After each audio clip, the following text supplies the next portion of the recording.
Opa, boa tarde, tudo bem? Todo mundo tranquilo, todo mundo na paz do Senhor Jesus, que ótimo.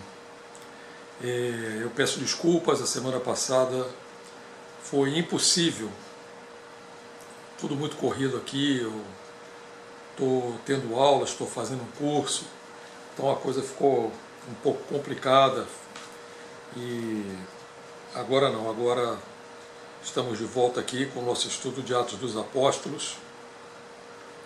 Vocês já sabem que qualquer movimento aqui, qualquer barulho são as nossas cachorras aqui em casa, a Canina e a Sol, mas não é nada demais, ok?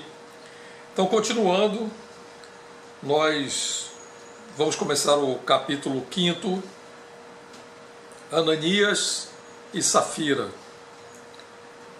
Nós estávamos falando que todos estavam de coração aberto, até eu publiquei no Achados e Perdidos, essa semana, uma passagem de Atos que dizia que todos devem dar com um coração alegre, por vontade própria, de acordo com o que puderem dar.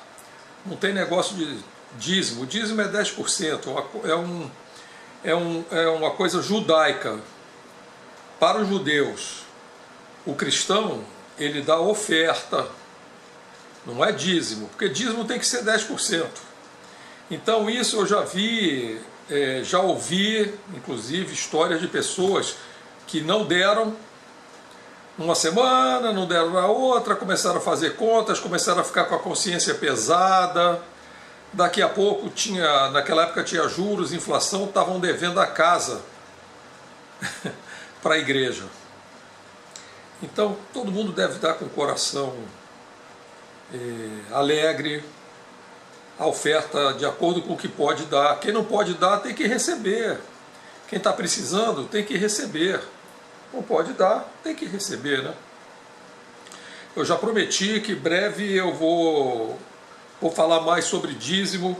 Vamos ter que voltar lá no Antigo Testamento, lá em Abraão, em Melquisedeque, e falar melhor sobre isso, né? Mas se você está resolvido no seu coração a dar, se o Senhor Deus também colocou no seu coração que teu irmão está dormindo com fome, como é que a gente pode colocar a cabeça no travesseiro com a barriga cheia e ir dormir tranquilo? Complicado, né? Então vamos lá. Ananias e Safira, capítulo 5, versículo 1. Havia um homem chamado Ananias, casado com uma mulher que se chamava Safira. Ele vendeu um terreno.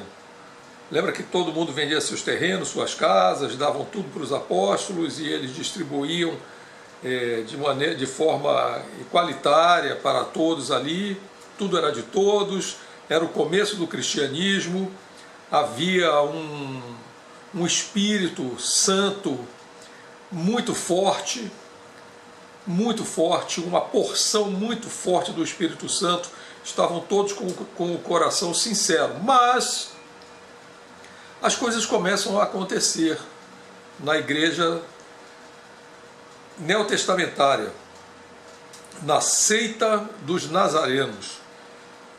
Nessa época não eram nem cristãos, eram chamados de nazarenos, a seita dos nazarenos. Ele vendeu um terreno, mas só entregou uma parte do dinheiro aos apóstolos, ficando com o resto. Guardou um pedaço para ele. E Safira sabia disso, era cúmplice. Então Pedro disse a Ananias: por que você deixou, presta atenção, essas coisas não são brincadeira, com Deus não se brinca, com Deus, com o Senhor Deus, não se brinca. Por que você deixou Satanás dominar o seu coração? Por que mentiu ao Espírito Santo? Está vendo? O Espírito Santo estava inspirando as pessoas, né, a contribuírem daquela maneira.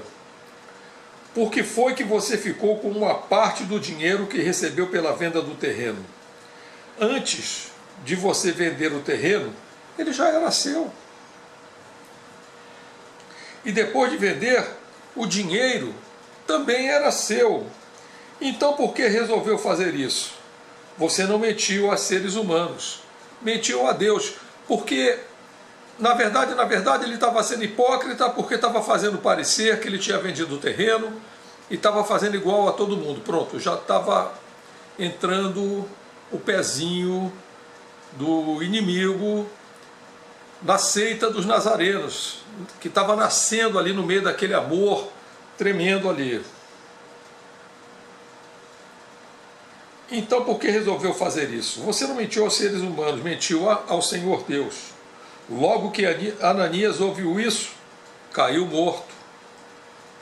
E todos os que souberam o que aconteceu ficaram com muito medo. Por que isso? Porque o cristianismo estava no início, o Senhor Deus estava derramando o Espírito Santo e tudo estava muito claro. O Senhor Jesus tinha subido aos céus há pouco tempo e o cristianismo precisava ser autêntico em Cristo. Não é fácil ser autêntico em Cristo. Olha só, nós fomos feitos à imagem e semelhança do Senhor. Qual Senhor? Do Senhor Jesus. Ele sempre existiu. Sempre existiu. Não foi ele que veio à Terra e assumiu a forma de um ser humano. Ele veio aqui e o ser humano que estava aqui é que tinha uma imagem, a semelhança de Cristo, que é a revelação visível do Deus invisível. Então, o que acontece?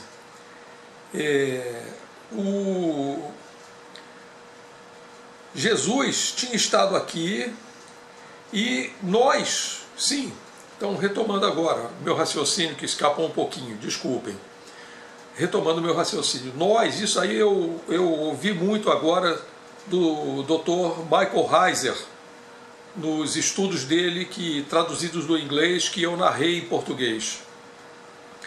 Nós estamos aqui para sermos geradores da imagem do Senhor, os cristãos. Quem está gerando aqui na terra para os outros a imagem de Cristo? Qual imagem nós estamos gerando aqui?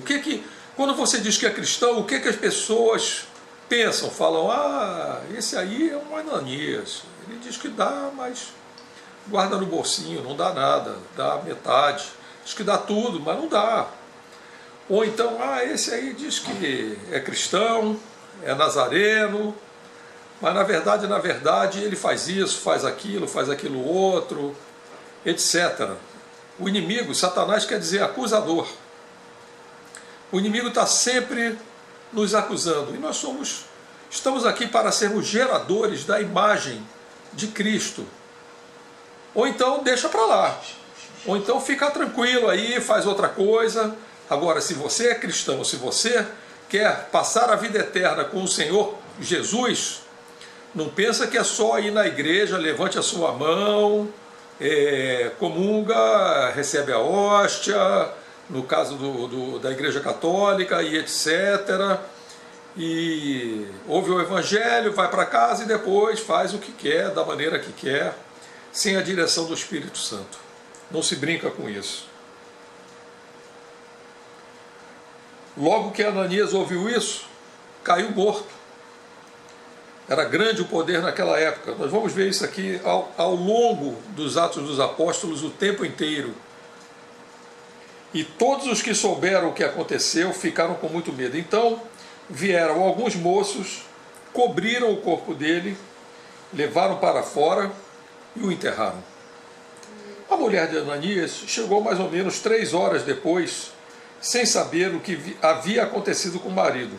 Aí Pedro perguntou: diga, foi por esse preço que você e o seu marido venderam o terreno? E ela usou a tática do pai da mentira. Sim, respondeu ela. Então Pedro disse: por que foi que você e seu marido resolveram pôr à prova o Espírito do Senhor? Os moços que acabaram de enterrar o seu marido estão aí e agora vão levar você também. No mesmo instante, ela caiu morta aos pés de Pedro. Quando os moços chegaram e viram que ela estava morta, levaram o corpo e o enterraram ao lado do seu marido. E toda a igreja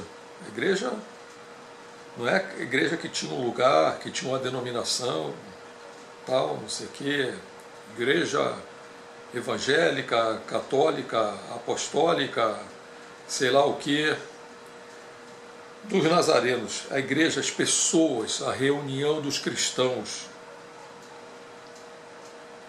E os outros que souberam disso ficaram com muito medo. Por quê? Porque todos precisavam ver que isso estava acontecendo e que com o sacrifício que Jesus fez na cruz do Calvário, com o sofrimento terrível que ele passou, castigos, torturas, afrontas, xingamentos, cusparadas, etc., pregos, tempo de agonia, etc., com isso não se brinca. De jeito nenhum. Não se brinca.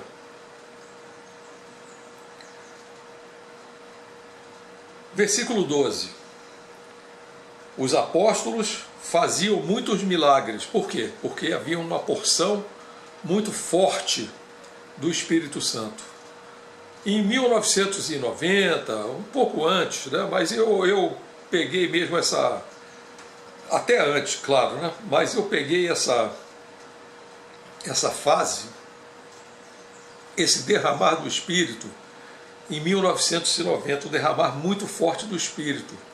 E muitas maravilhas aconteciam naquela época, no meio de nós. Muitas.